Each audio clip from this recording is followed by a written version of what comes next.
Mikey Garcia against Adrien Broner. Strengths, weaknesses, and how Mikey Garcia can win this fight. What's up, everybody? Hope you're all doing well. Starting off, we got Mikey Garcia, 36-0, 30 knockouts, 5'6" tall, 68-inch reach, and he's 29 years old. Adrien Broner is 33-2, 24 knockouts, 5'6". He has a 69-inch reach, and he is 27 years old. Their last three fights, Mikey Garcia had a UD win over Juan Carlos Burgos, January 25th, 2014. Fifth round TKO against Elio Rojas, July 30th, 2016. And then a third down knockout of Dejan Zlaticanin, January 28th, 2017. Adrien Broner, 12th round technical knockout, Khabib Alakverdiev, October 3rd, 2015. Ninth round technical knockout, Ashley Theophane, April 1st, 2016. And a split decision win, Adrian Granados, February 18th, 2017. And that was a fucking hometown gift, if you ask me. Their best wins, Mikey, because of the layoff, you got to give him Zlaticanin. He won the belt, knocked him out beautifully. For Broner, I mean, recent fights, you might say fucking Paulie Malignaggi back in 2013. I mean, that's where you got to go.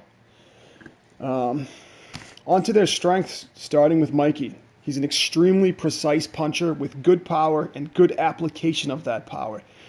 That is to say, he uses feints well, and he comes in behind a very solid jab. He controls distance well, and he knows how to use his feet to manipulate opponent's position. That is, he uses lateral movement and angles well, and he's never off balance. He exhibits good punch variety, and he has very good timing, and he's a good counterpuncher. Garcia has excellent fundamentals overall, despite not being overly fast, but he's very patient, and he never overextends himself, and he can finish when he smells blood, as he did against Zlaticanin. He sets traps, and he sets patterns to break them, which is a key component of successful boxing. He has a high ring IQ. He's also very hard to hit cleanly. He parries well with both hands, and he's underrated defensively. He uses his feet well to create space. And he also has excellent bloodlines, obviously. He comes from a serious fighting family. He can knock guys out with his power, but he's also able to break guys down too. So Mikey presents a lot of problems for anybody. On to Broner. He has extremely fast hands when he lets them go. He throws a sneaky good check hook. He has very good head and shoulder movement from that Philly shell. And he's a good counterpuncher with good punch accuracy. He has a good jab when he uses it. He's sound but somewhat unspectacular footwork.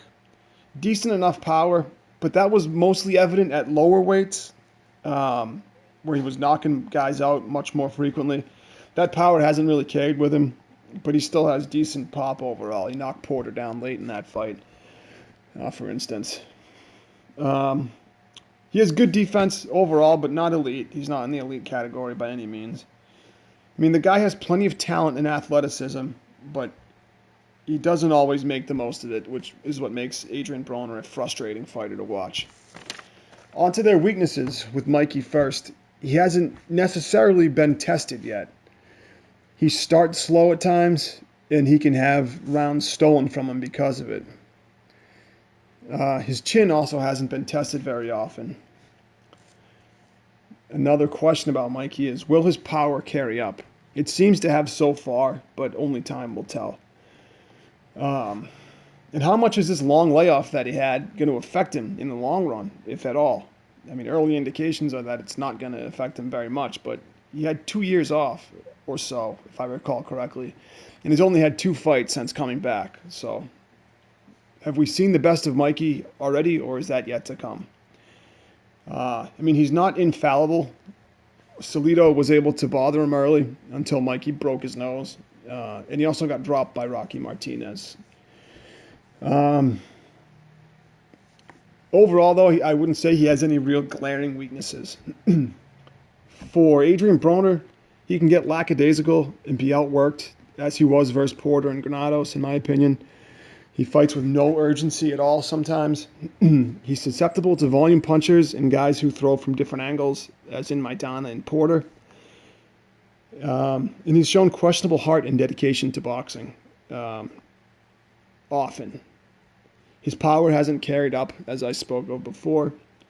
And his life outside of boxing is a fucking mess. Will it spill over to the ring? Has it shown it already in his apparent lack of interest at times? You be the judge. He also holds, shoves, forearms, and clinches far too often.